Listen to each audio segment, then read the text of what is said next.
안녕하세요 여러분, 반갑습니다. 지난 시간에 프로그램 화면 구성에 대해서 얘기를 했죠. 풀다운 메뉴, 확장 도구 상자, 치수 입력, 상태 표시줄, 도구 상자에 대한 내용, 그 다음에 트레이에 대한 내용을 얘기를 했습니다. 또 툴이 한 30여 가지가 있는데 기본 도구와 그리기 도구, 또 편집 도구, 보조 도구 등등을 이제 설명을 했습니다. 또 작업 환경 설정에서 현재 여기 화면에 보면 현재 이제 트레이에 대한 설정하는 방법, 프리퍼런스에 대한 단위에 대한 설정에 대한 것을 얘기를 했습니다.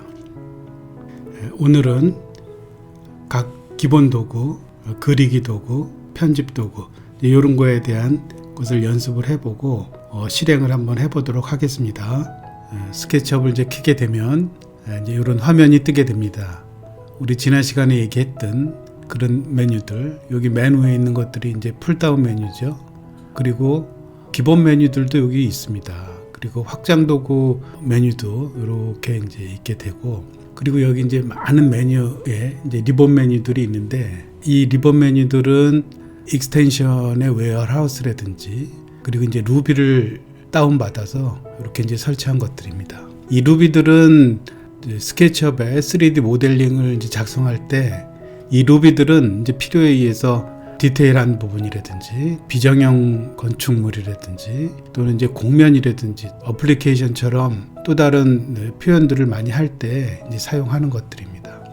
이제 3차원 구조의 이제 건물들이나 원형이 많고, 또 지붕 같은 경우에는 정형화된 공면도 있겠지만 이제 비정형 구조물이 있어서 이제 그런 것들을 활용하기 위해서 이렇게 이제 루비들을 설치해서 이제 사용하고 있습니다. 우리 여기 좌측 상단에 보면은 풀다운 메뉴들이 있죠. 그래서 여기 에디트, 또 뷰, 카메라, 드로우, 툴, 윈도우, 익스텐션 이렇게 있습니다. 이제 이런 것들이 이제 리본 메뉴들하고 이런 것들이 이제 설치되는 툴들입니다. 그래서 하나하나가 모브라든지 로테이트라든지 스케일이라든지 푸시풀 이런 것들이 여기 다 있죠. 그래서 하나하나 설정을 하고 꺼내놓게 되면 이제 이렇게 리본 메뉴들이 설정이 됩니다. 그리고 윈도우 창에 이제 디폴트 트레이에 보면 엔티티 인포메이션, 매테리얼, 컴포넌트, 스타일, 레이어 이런 것들이 이 우측에 보면 디폴트 트레이가 이렇게 있습니다. 여기 있는 각 항목들이 여기 팝업 창처럼 이렇게 이제 마련이 돼 있고, 이거 하나하나를 눌러보면 그거에 해당된 것들이 지금은 이제 비어 있지만 여기 형태를 만들고 도형을 만들게 되면 그 도형에 대한 내용들을 여기 이제 보여주게 됩니다. 그리고 이제 재료에 대한 거, 매테리얼에 대해서 색이라든지 매핑을 하기 위해서 이제 색을 쓸 경우가 있고, 또 각각 재료, 아스팔트라든지 벽돌이라든지 카펫이라든지 이런 종류들이 쭉 이제 설치가 되어 있습니다. 재료에 대한 거는 기본적으로 제공되는 것도 있지만 이제 여러분들이 텍스처, 질감에 대해서 또는 이제 매핑에 대해서 여러분들이 만들어서 이제 사용할 수도 있습니다. 여기 이제 접으면은 이렇게 접히고, 또 이제 컴포넌트는 또 설명을 하겠지만 우리 CAD에서 블록을 만드는 것처럼 또는 W 블록으로 만드는 것처럼 계속 사용할 수 있게끔 내가 만든 형태의 어떤 형상이라고 했을 때 그걸 올려놓고 여기 있는 것처럼 이렇게 불러와서 또 사용할 수가 있습니다. 이제 그런 것들을 컴포넌트라고 하죠. 그룹과 컴포넌트에 대한 것도 이제 설명을 할 거고, 스타일은 도면을 그릴 때 어떤 배경을 어떻게 할 것인지, 선의 형태는 두껍게 할 것인지 얇게 할 것인지, 이제 엣지 부분에 대해서 두께를 표시를 하는 것들이 이제 이런 것들입니다. 이제 형체를 만들고 형상화를 만들어서 그것들을 건축물을 만들었을 때 일조에 대한 영향을 이제 고려를 하고, 또 이제 분석이나 평가를 할 때 계절에 따라서 이건 이제 1월 달부터 12월 달까지, 제니어리에서 디셈버까지 이렇게 계절에 대한 것들을 월별로 이제 표시를 하고, 그 위치에 대한 거, 시간대가 그린위치 천문대의 기준, 표준 시를 기준으로 해서 정하죠. 그럼 거기에 기준의 시간에 우리나라 기준으로 보면 위도와 경도상의 위치에 시간이 어떻게 되는지 그거를 이제 맞춰 놓으면 우리나라의 이제 표준 시를 기준으로 해서 태양의 고도라든지 이런 것들을 이제 정하게 됩니다. 그거에 따라서 오전이냐 뭐 오후냐 그래서 시간대를 이제 정하게 되면 어떤 물체를 그려놓으면 거기에 따라서 계절이라든지 월이라든지 오전이라든지 오후라든지 이런 거에 따라서 그림자가 생기게 됩니다. 이제 그런 것들을 표시하는 거고, 여기 이제 씬은 작업을 하면 작업한 부분에 보는 방향에 이제 씬을 만들 수가 있습니다. 그것들이 쭉 연속적으로 여러 개의 장면을 만들어 놓으면 그 장면들을 이제 연속적으로 보게 되면 이제 애니메이션이라 그랬죠. 이제 그거를 얘기를 해주는 겁니다. 이 레이어는 CAD에서 선이라든지 면이라든지 뭐 이런 것들을 이제 구성할 때 각각 여러 장의 표현을 위에서 봤을 때에 이제 중첩돼서 이제 보이게 되죠. 이제 그것처럼 스케치업도 똑같이 CAD라든지 레빗이라든지 이런 거의 레이어를 똑같이 가져올 수도 있고, 또 생성을 해서 뭐 이름도 주고 바꿔서 이제 플러스가 되면 계속 레이어를 생성할 수가 있습니다. 이 스케치업에서 이 레이어 관리를 잘해야 됩니다. 왜 그러냐면 무수히 많은 레이어가 형성이 되고, 또 일부는 작업을 할 때 필요치 않은 거는 뭐 레이어를 좀 꺼놓고 단순 작업을 하고, 복잡한 그런 형태 속에서 부분을 수정이나 조정을 할 경우에 레이어를 갖고 이제 조정을 하게 됩니다. 그 다음에 이제 부드럽게 하는 이제 엣지 부분을 처리하는 거. 요거는 이제 스크롤바를 통해서 이 면의 선이 좀 굴곡이 있다든지 거칠게 보인다든지 이런 것들을 부드럽게 해주는 그런 기능을 하는 겁니다.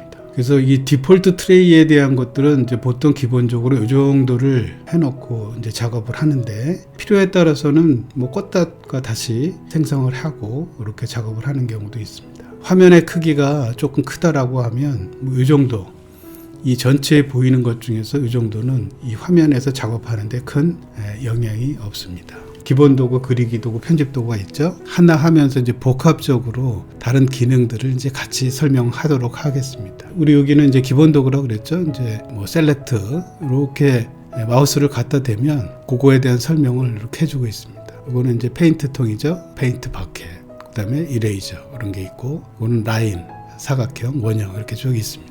여러분도 스케치업 프로그램을 이제 다운받아서 실행을 할 수 있으면 같이 연습을 한번 해봤으면 좋겠습니다. 먼저 이제 선 그리기인데 제일 먼저 이제 기초가 되는 거죠. 스케치업에서 가장 많이 사용하는 게 이제 선입니다. 선에 의해서 이제 면을 만들어지는 거고, 또 여기 원도 있고 다각형도 있지만 결국은 선의 연속이 이어져서 이게 이제 면을 만들게 되는 겁니다. 선은 이제 기초적인 건데, 우리 스케치업에 보면 이렇게 축이 있다고 얘기를 했죠. 이쪽으로 Y축, X축, Z축. 이 축은 이제 개념적으로 우리가 설정을 해놓고 해야 되는 게, 우리 CAD에서 보면은 바탕이 또 CAD에 대한 X축과 Y축이 있는 것처럼 이 절대좌표가 있고 이제 상대좌표가 있습니다. 지금 스케치업을 켜놓으면 이렇게 이제 기본적으로 3축에 대해서 이제 고정을 해놨습니다. 그걸 이제 변경하려면은 여러분들이 여기 엑시스, 이제 축에 대한 것들을 여러분이 원하는 위치에 갖다 놓으면 되는데, 배경이 무한대라고 하면 기존에 있는 위치를 스케치업에 처음에 나오는 화면이 무한대라고 하면 이 축에 대한 거는 이제 기본적으로 정해진 것들을 쓰는 거를 이제 원칙으로 하고 있죠. 우리가 이제 3D 모델링을 하게 되면 이 건물이 이제 복잡하게 되면 그 부분에 대한 축렬을 설정할 경우가 있습니다. 이제 그때는 이 아이콘의 축을 바꿔서 조정해서 쓰면 되겠습니다. 이 선은 기본적으로 여기 X축과 Y축을 기준으로 해서 한번 그려보도록 하겠습니다. 이렇게 마우스로 클릭을 하고 두 번째 클릭을 이제 Y축에 따라가면서 이렇게 클릭을 하고, 이 까만색이 나오다가 이 X축과 평행하게 이렇게 약간 그 스냅이 걸리는 경우가 있습니다. 그때 찍고, 그 다음에 또 이 Y축열 거의 비슷하게 가다 보면 또 스냅이 걸립니다. 이렇게 찍고 하면 이렇게 이제 면이 만들어지게 됩니다.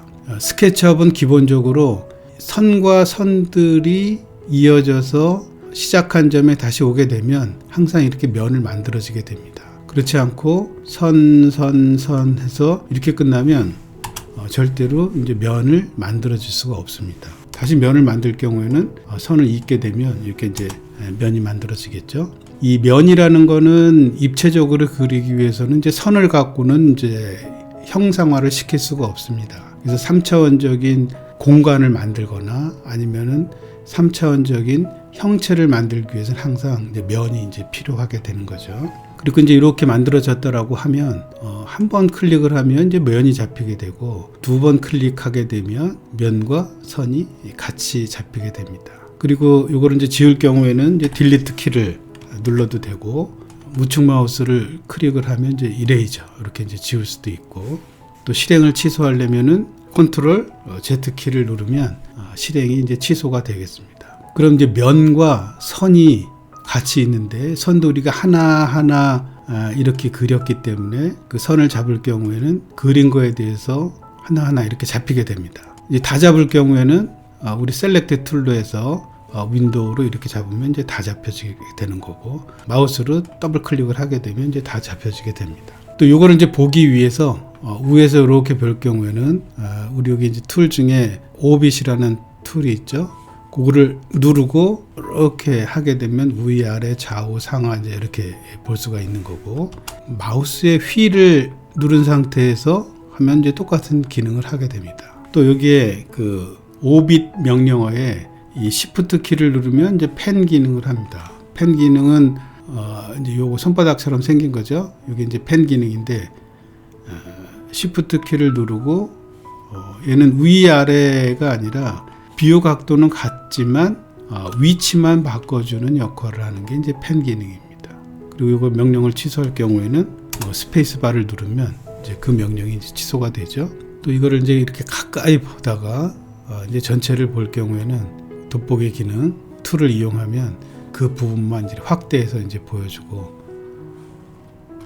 또 멀리 있는데 이 돋보기 기능을 이렇게 왔다 갔다 하거나 위아래로 이렇게 하면은 이제 여기 그린 요 내용을 이렇게 더 확대해서 볼 수가 있습니다.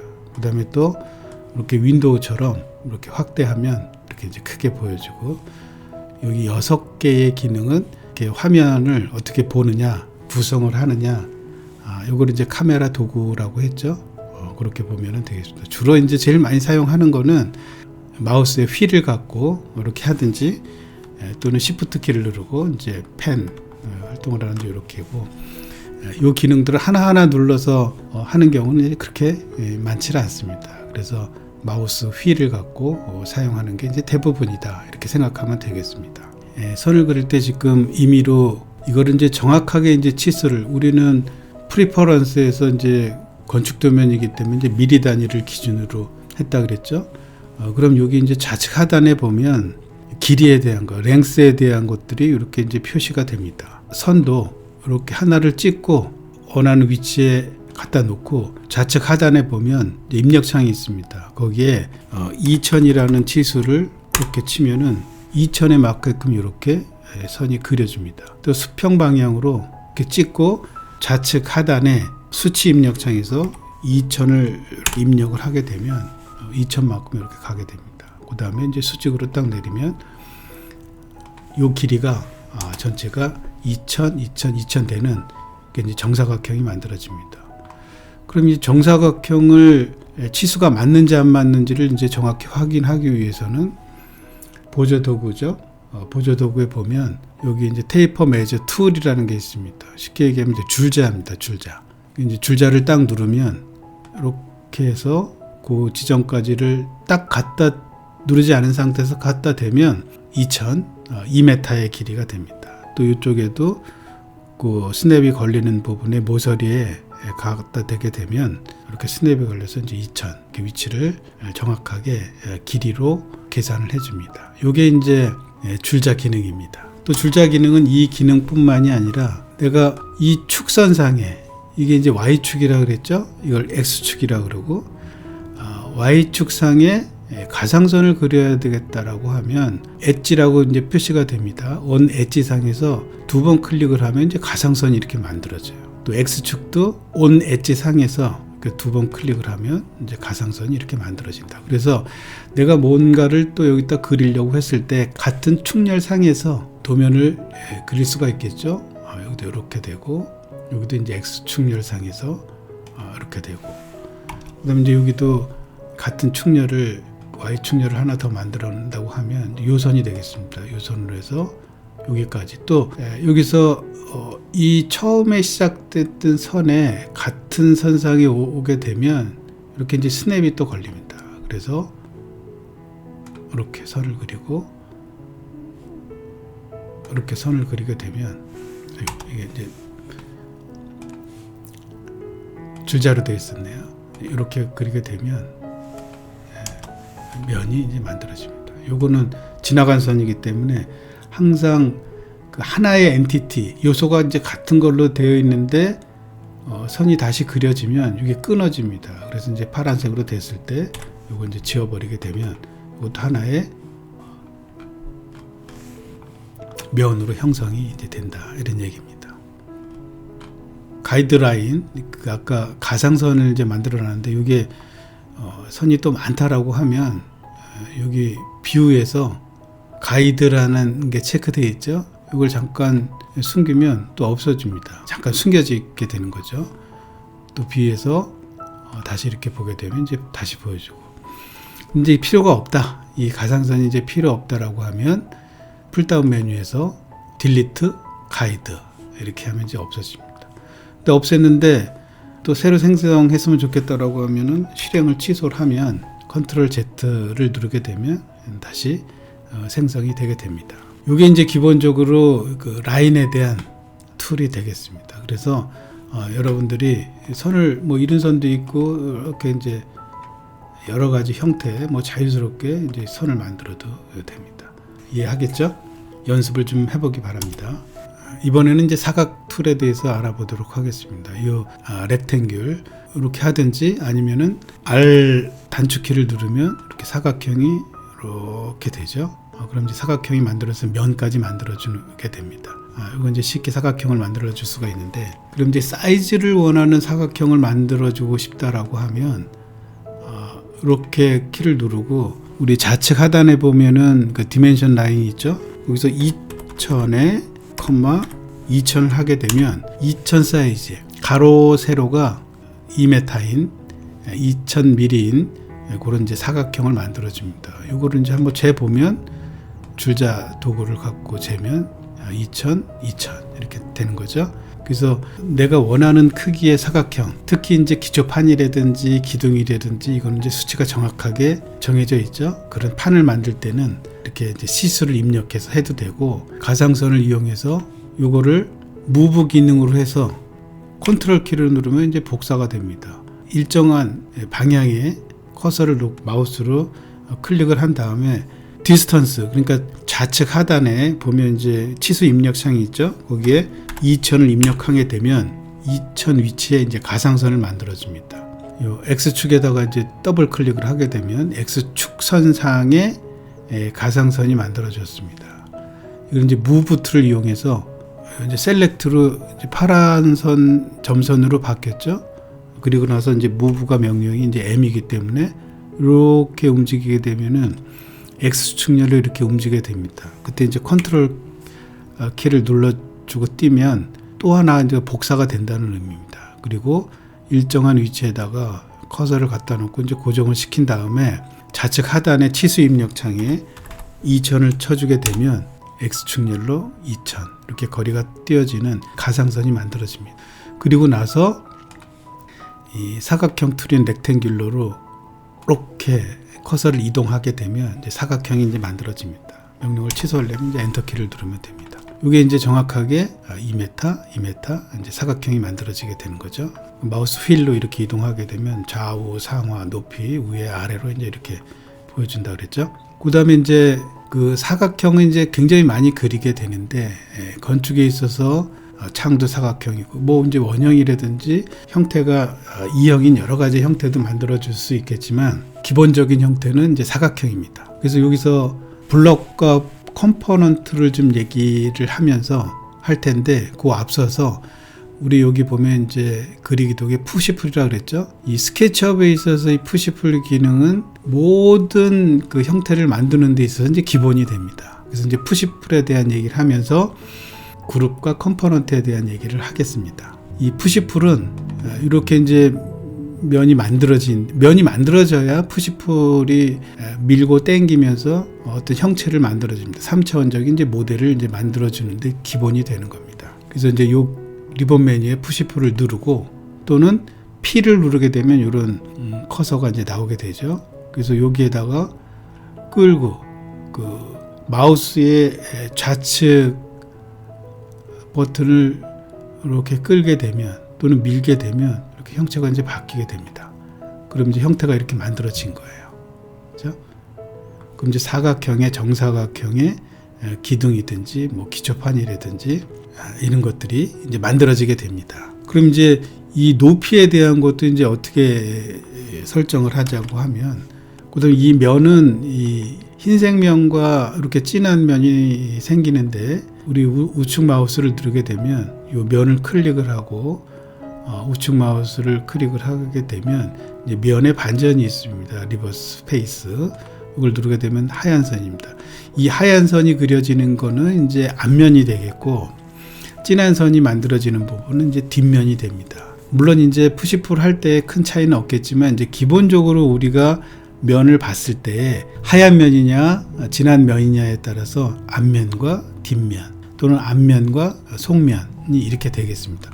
밑에서 보면은 이렇게 진하게 된 거고, 이게 이제 뒷면이 되는 거죠. 이렇게 보이는 거는 이제 앞면이 되는 겁니다. 기본적으로 앞면과 뒷면에 대한 것들은 단순한 도면을 그릴 때는 뭐 그렇게 지장이 없겠지만, 면이 많은 경우에는 앞면과 뒷면 이런 거에 대한 구분을 크지 않은 상태에서 도면을 그리게 되면 문제가 되지 않지만, 아주 작은 겹쳐 있는 데에서 면을 만들게 되면 속면과 뒷면과 앞면에 대해서 구분이 돼야지 정확하게 내가 푸시풀을 한 것이 또는 복사를 한 것이 또 면에 대해서 매핑을 한다든지, 아까 이제 색을 입힌다든지 재료에 대한 것들을 이제 매핑한다고 했을 때 그런 거에 대한 게 앞면에 할 건지 뒷면에 할 건지 이거를 이제 표시를 해야 되기 때문에 앞면 뒷면에 대한 구분이 굉장히 중요하다.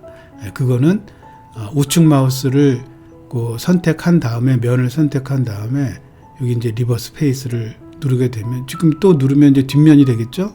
또 누르면 이제 앞면이 됩니다. 그래서 앞면을 전제로 해서 그림 그리는 습관을 들이는 게 이제 좋겠다. 그리고 이제 푸시풀을 이렇게 올리게 되면 우리가 높이를 얼마로 해야 될지를 이제 결정을 해야 되죠. 그죠? 그럼 이제 가이드라인을 놓고 그 가이드라인의 높이를 이제 정한 다음에 해도 되겠지만, 이렇게 그 푸시풀을 갖다 놓고 여기에서 치수를 4m다. 4m를 누르면 이 높이 값이 여기서 여기 값이 이제 4m가 되는 겁니다. 한번 재볼까요? 여기서 여기까지 이제 이렇게 4m가 되는 겁니다. 그래서 정확하게 치수는, 우리는 이제 도면을 3차원적으로 모델링을 하게 되려면 우리가 정확하게 도면에 있는 2D의 도면을 3차원적으로 이제 표현을 하게 되면 모든 3차원 도면의 기준은 높이 값입니다. 그래서 이제 X축렬상의 높이가 항상 기입이 돼야지 3차원적인 이제 모델이 되는 겁니다. 이렇게 이제 만들어졌으면 이게 이제 각각에 대한 면이 직육면체라고 하죠. 사각형의 위하고 아래하고 있기 때문에 6면이 나타납니다. 그거를 이제 그 직육면체라는 얘기는 그 각각에 대해서 이렇게 면을 갖고 있고 이제 선을 갖고 있는데, 이건 면이고 이쪽 면, 이쪽 면, 이쪽 면, 그리고 이제 밑을 보면 또 밑에 면, 이렇게 이제 각각이 다 있죠. 근데 이제 스케치업은 묘한 게 하나가 있습니다. 이 선을, 여기 있는 선을 무브 툴로 해서 움직이려고 하면 이렇게 따라옵니다. 다 그 엿가락처럼 붙어져 있다, 이렇게 생각하시면 됩니다. 그래서 뭔가 선을 하나 더 만들더라도 걔는 따라오게 되어 있습니다. 얘도 이렇게 이제 막 따라오게 되어 있죠. 그러면 여기에다가 기둥이라고 하면 이제 볼을 놓고 또 슬라브도 놓으려고 하면 그게 이제 다 붙어버리면 어떻게 되겠습니까? 수정도 하기도 어렵고 조정하기도 어렵고, 또 그거를 처음부터 지우고 나서 하더라도 뭐 형체가 그대로 남아있으라는 법이 없습니다. 자기 마음대로 붙어 있으면 엿가락처럼 또는 이제 본드를 붙여놓은 것처럼 질질 끌려다니게 됩니다. 이제 그런 것들을 방지하기 위해서 모든 3차원적으로 만든 것들은 이 하나의 기둥이라고 하면 기둥으로서 존재해야 되고, 또 박스라고 하면 이제 박스로서 존재해야 되기 때문에 블록으로 만들어줘야 됩니다. 하나의 엔티티를 갖고 3D로 형체를 만들어줬다라고 하면 무조건 블럭으로 만들어줘야 됩니다. 그래서 이렇게 선택을 하고 우측 마우스를 클릭하게 되면 여기 이제 메이크 그룹, 그래서 그룹을 이렇게 만들어줘야 됩니다. 얘는 여기다 이제 선을 만들더라도 선을 이렇게 만들더라도 얘가 이동하게 되면 무브 툴을 갖고 이동하게 되면 블럭으로 만들어 놓은 거는 선택이 안 됐죠. 얘만 이렇게 움직이게 됩니다. 그렇지 않은 상태에서 얘가 이제 블럭이 아닌 상태에서 선을 그리고 얘를 움직인다라고 했을 때는 이제 이 잡히진 않았지만 이 기둥과 같은 모델링의 선이 연속이 붙어 있기 때문에 이렇게 같이 움직이게 됩니다. 이런 경우가 발생이 되기 때문에 항상 3번을 누르게 되면, 한 번 누르게 되면 이제 면이 셀렉트가 되고, 2번 누르게 되면 이 엣지 부분에 4개의 선이 잡히고, 3번을 누르게 되면 지금 그려놓은 모델링이 전체가 이제 셀렉트가 됩니다. 그 상태에서 우측 마우스를 누르면 블럭이 된다. 이 블럭은 이 상태에서 이제 수정이 되지 않고 요 블럭 안으로 들어가야 이제 수정이 됩니다. 우리 CAD도 마찬가지죠.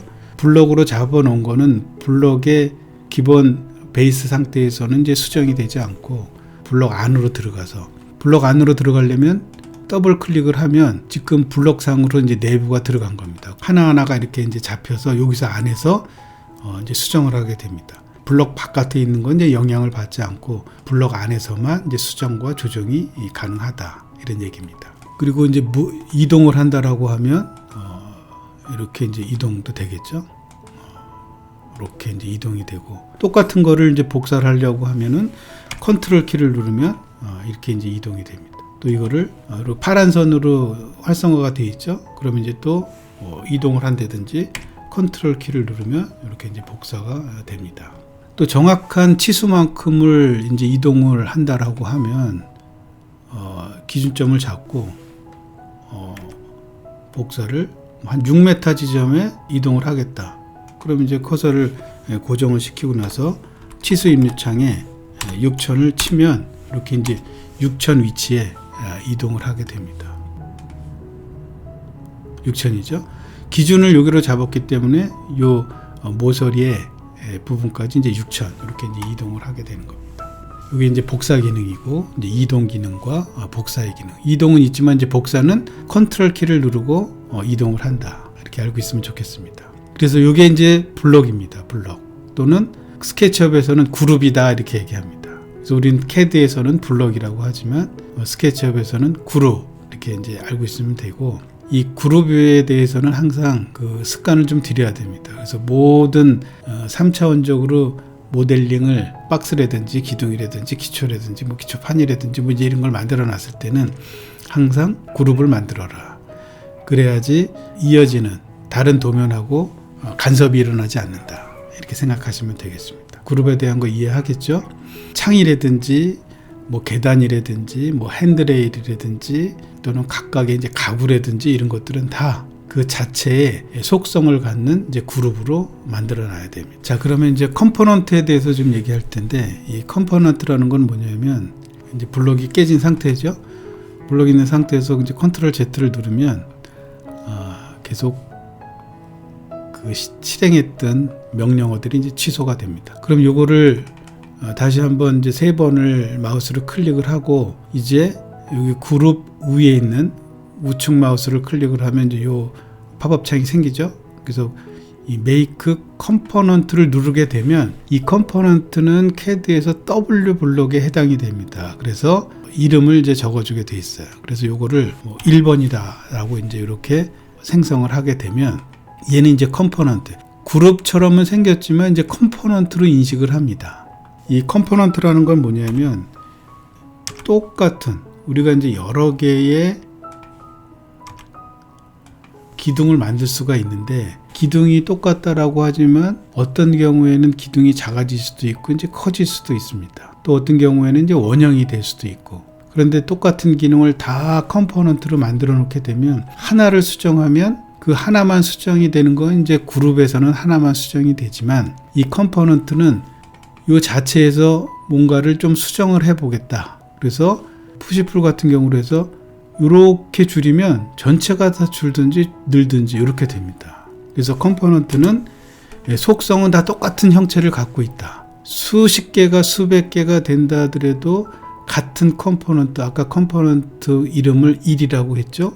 1의 속성을 갖는 모든 컴포넌트는 하나가 수정이 되면 이제 전체가 다 수정이 된다. 이렇게 보면 되겠습니다.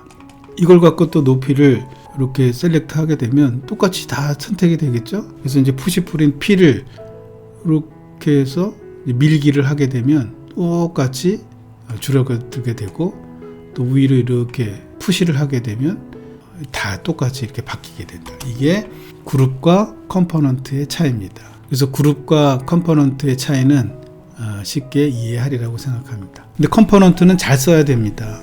왜냐하면 똑같다라고 생각해서 작업을 많은 그 형체를 똑같이 만들어 놨는데, 이게 한 개, 두 개 뭐 각각에 대한 걸 일부를 수정한다라고 했을 때 그 부분만, 그랬을 때 고치지 말아야 될 것도 이제 같이 수정이 되기 때문에 이 컴포넌트는 가능하면 정말로 이 변하지 않는 형태 또는 변한다 하더라도 다 똑같이 변하는 이런 상태의 모델링일 경우에만 컴포넌트를 만들고, 그렇지 않으면 다 그룹을 만들어라. 또 이제 그룹을 만들었을 때 한두 개는 변형이 될 수 있고 형태가 바뀔 수도 있겠지만, 그러더라도 그룹을 만들어서 사용하는 게 일반적이다. 이렇게 알고 있으면 좋겠습니다. 다음은 이제 원에 대해서 얘기를 하겠습니다. 원은 사실은 우리가 생각하는 원은 아닙니다. 원이라는 거는 여기 이제 동그랗게 생겼지만, 이렇게 이제 동그랗게 생겼지만 더 크게 보면 세그먼트로 되어 있습니다. 선이 연결이 돼서 원처럼 보이는 거예요.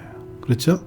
여기 작게 있을 때는 원처럼 보이지만 넓게 펴놨을 때는 이 원이 이제 여러 개로 되어 있는 이런 거를 원으로서 만들어집니다.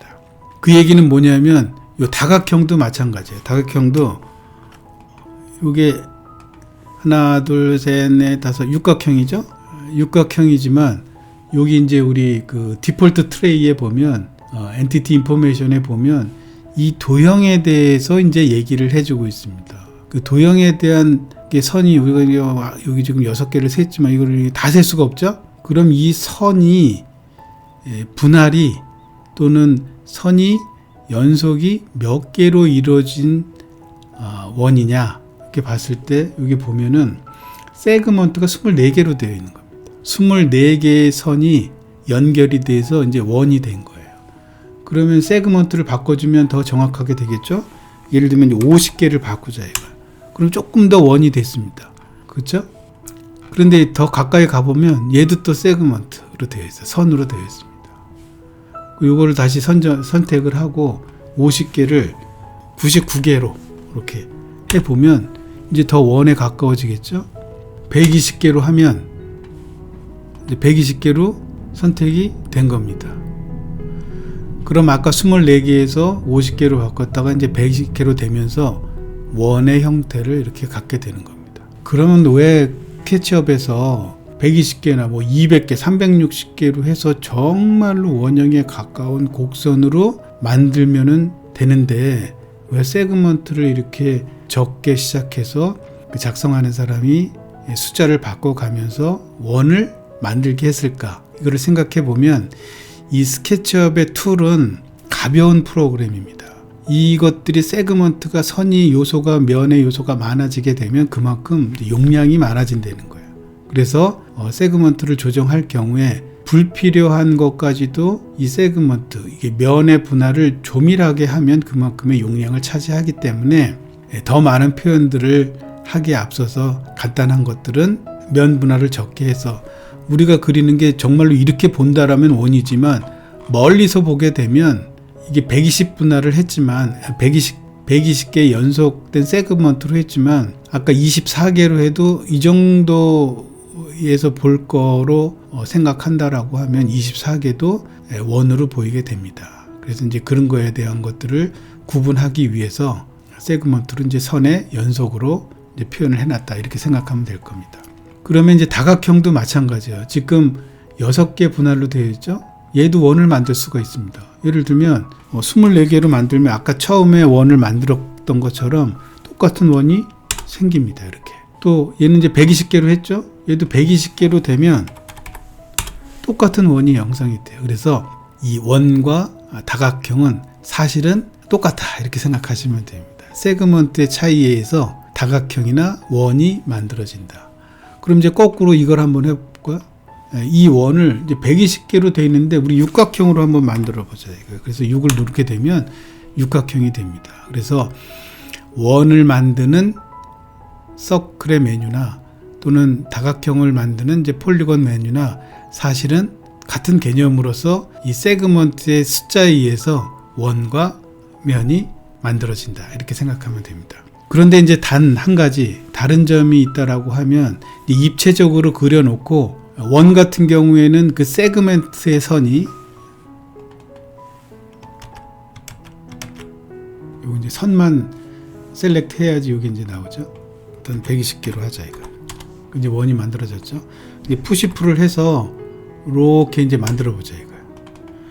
이렇게 입체로 만들어지면 차이점이 뭐냐면 원으로 만들어진 이 선도 세그먼트가 120개고 다각형으로 만들어진 것도 세그먼트의 선이 120개가 연속돼서 이게 하나하나가 120개가 합쳐져서 이렇게 된 겁니다. 그러면은 푸시풀로 해서 면을 형성할 경우에는 여기는 이제 원처럼 이렇게 보이는 원 뿔이 되는 거고 요거는 각각의 선이 하나하나가 다 존재하는 면과 선이 존재하는 원이 되는 겁니다. 그 차이예요. 물론 이것도 숨길 수가 있습니다. 숨길 수가 있는데 숨기게 되면 이것이 똑같이 표현이 되죠. 이런 차이로 원과 다각형을 구분한다. 근데 이제 이렇게 평면상으로 보면 원은 똑같아. 근데 입체적으로 봤을 때 이런 표현 방식이 이제 틀리고 항상 이제 선이 다각형일 경우에는 나타나고 원일 경우에는 나타나지 않는다. 이걸로 이해하면 되겠습니다. 우리 디폴트 트레이에 대해서 이 도형을 이렇게 이제 만들었죠. 그럼 현재 상태의 요소가 어떻게 되어 있는지 이제 한번 좀 알아보도록 하겠습니다. 선택을 하지 않으면 여기 이제 비어 있는 상태로 셀렉트가 되지 않았다 이제 표시가 되죠. 요거를 면만 이제 셀렉트를 하면 이제 면에 대해서 면적하고 레이어가 이제 표시가 됩니다. 선까지 표시되면 이제 레이어만 표시가 되고 선만 이렇게 선택을 하게 되면 이제 선에 대한 레이어와 반지름에 대해서 표시가 되고 세그먼트 수와 길이가 이렇게 이제 표시가 됩니다.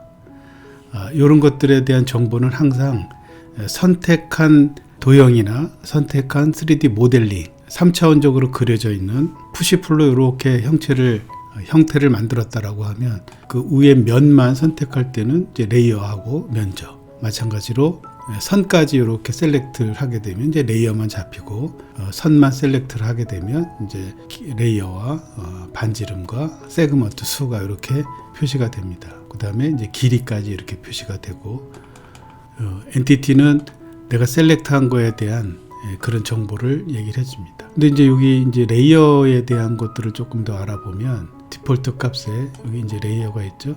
레이어를 키게 되면 원형 기둥이라고 해서 레이어를 만들어 놨는데 여기 이제 추가할 경우에는 레이어 이름을 이제 바꿔서 원기둥 다시 2다 이렇게 이제 설정을 하고 현재에 내가 그리려고 하는 원기둥으로 이렇게 이제 표시한 상태에서 도면을 그리게 되면 똑같이 그 레이어는 이 원형 기둥이라고 하는 레이어로 표시가 됩니다. 근데 이제 얘를 원형 기둥 2로 바꾸고 싶다라고 하면 이제 셀렉트를 하고 우리 툴에서 여기 레이어라는 툴을 뽑아 놓으면 리본 메뉴상에 이제 레이어가 이렇게 툴로서 리본 메뉴로 이제 표시가 되죠. 여기 화살표를 보면 지금 만들어 놓은 이쪽에 디폴트 트레이에 만들어 놓은 그런 레이어들이 이렇게 뜨게 됩니다. 뭐 수십 개가 뜰 수가 있죠. 레이어를 여러 개 만들어 놓는다면 그 레이어 종류가 여기 이제 다 뜨게 됩니다. 근데 그렸을 때는 원기둥의 레이어지만 그 원기둥 다시 2로 바꾸고 싶다라고 하면은 이렇게 셀렉트를 하고 아래 화살표를 누르게 되면 원형 2로 요 셀렉트가 된 거를 바꾸게 되면 레이어가 2로 바꾸게 되고, 현재 셀렉트 되어 있는 거는 요 선이 잡히지 않았네요. 이제 선도 레이어 2로 바꾸게 되면 선하고 면이 다 레이어 2로 이제 이렇게 바뀌게 됩니다. 지금 처음에 그려진 원은 면을 잡더라도 원기둥, 선을 잡더라도 원기둥 이렇게 돼 있죠. 요것도 원기둥 2로 바꾸려면 이제 전체를 셀렉트, 면과 선을 셀렉트를 하고 원기둥 2로 바꾸게 되면 선택한 처음에 그린 원은 전부가 다 원형 2로 이렇게 이제 바뀌는 걸 볼 수가 있습니다. 근데 이제 지금 두 개가 다 원 두 개가 다 원형 2죠. 근데 요 원기둥이 이제 필요가 없다. 나는 레이어를 지우고 싶다라고 하면 이렇게 이제 원형에 이제 표시를 하고 이걸 지우게 되면 이제 없어지게 됩니다. 만약에 여기 도형이나 3D의 레이어를 원형 기둥으로 되어 있다라고 하면 그 레이어 자체는 없어지게 되죠. 그래서 요게 있는 레이어상으로 존재하는 도형이나 모델링이 보여지게 되는 겁니다. 또는 이 도형이 내가 잠깐 숨겨놓고 싶다. 우리 그럼 예를 들어서 원형 기둥이라는 거를 만들어 놓고 요거만 원형 기둥으로 이제 한번 레이어를 이제 바꿔보죠. 그러면 지금 나 이 원 하나만 보고 이거는 잠깐 숨겨놓겠다라고 하면 여기 체크 표시되어 있는 거에 원형 기둥을 이렇게 체크가 되면 잠깐 숨겨져 있습니다. 그래서 여러 가지 이제 도면을 그리게 되면 뭐 기둥, 보, 벽체, 창호 뭐 이제 이런 것들이 한 도면 중첩돼서 보이기 때문에 내가 원하는 것만 이제 수정을 하고 조정을 하려고 할 경우에는 다른 레이어는 좀 이렇게 꺼놓고 숨겨놓고 여기에서만 이제 작업을 할 수가 있는 거죠.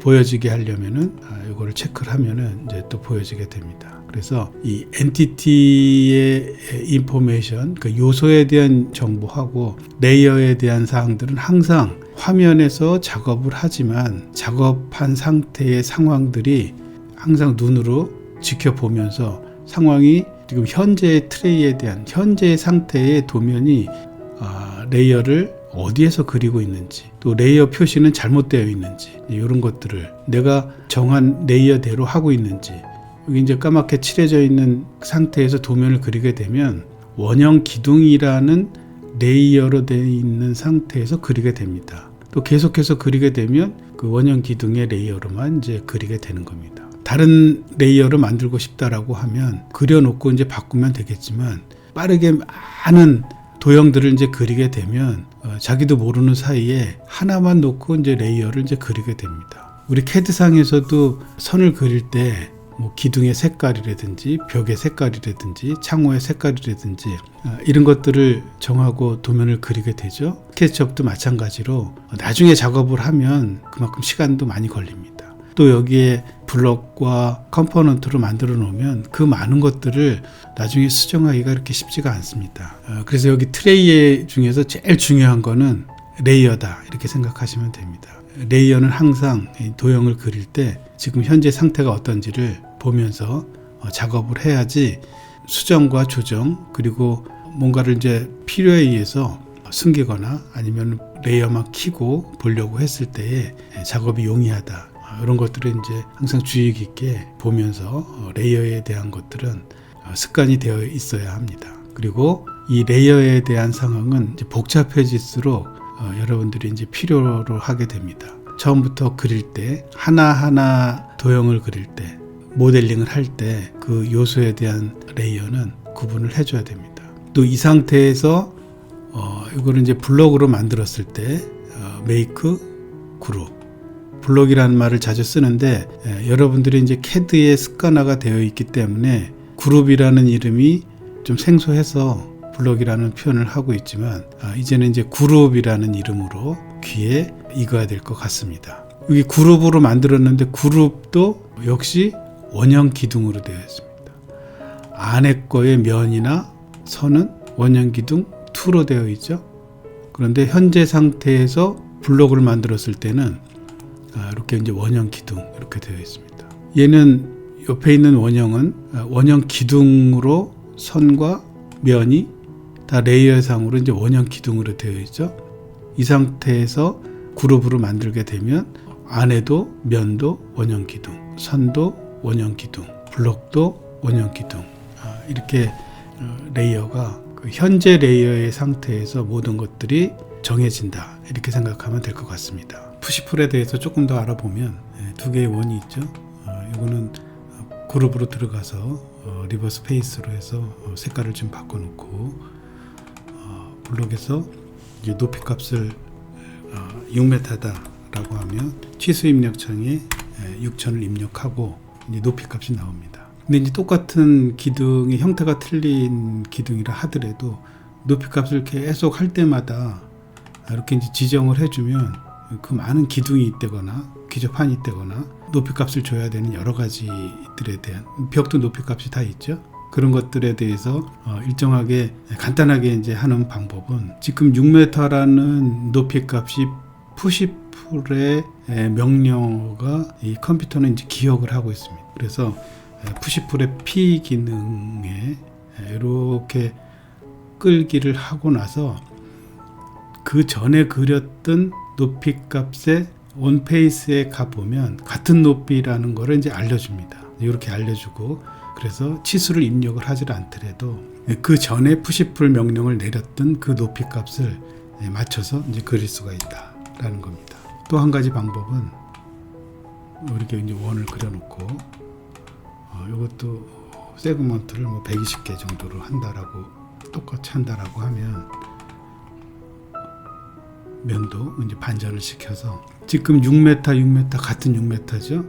그래서 이거는 같은 높이를 만들기 위해서 같은 면선상의 높이 값을 이제 맞춰주면 같은 높이 값이 되게끔 정했습니다. 근데 지금 푸시풀에서 높이 값은 컴퓨터상으로 이제 기억을 하고 있다라고 얘기했죠. 그럼 여기서 푸시풀을 하고 더블 클릭을 하게 되면 똑같은 값이 높이가 만들어집니다.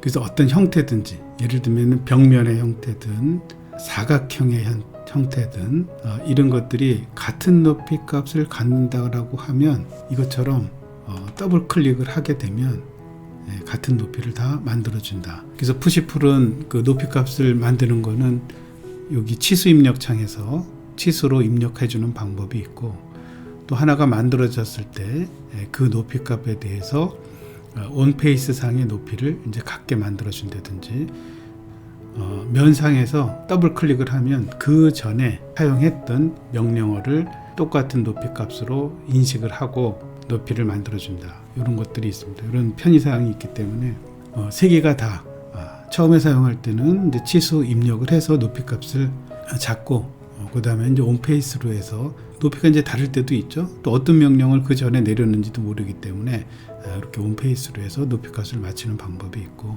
설계자 본인이 이제 알고 있다라고 하면 그 높이 값은 이제 더블 클릭을 하게 되면 이제 만들어집니다. 요게 두 개는 그룹이죠. 요거는 이제 그룹이 아닙니다. 그룹 상태이든 그룹이든지 간에 그 높이 값에 대해서는 그 명령어를 그대로 이제 사용할 수 있다. 이 컴퓨터가 인지를 하고 있기 때문에 그 값을 세 가지 방법에 의해서 지정을 해주면 쉽게 이제 이용을 할 수 있습니다. 그래서 모든 높이 값을 주기 위해서는 이제 푸시풀로 해서 밀고 당기기 해서 높이 값을 정하는데, 이런 방법을 통해서 쉽게 이용하는 방법이 익숙해지면 좋을 듯 합니다. 오늘 강의는 지금 기본 도구와 그리기 도구 이런 것들을 좀 알아봤고, 다음번에는 그 확대와 옵셋, 그 다음에 팔로미, 그리고 이 보조 도구에 대해서 알아보도록 하겠습니다. 오늘 강의는 이것으로 마치도록 하겠습니다. 고맙습니다.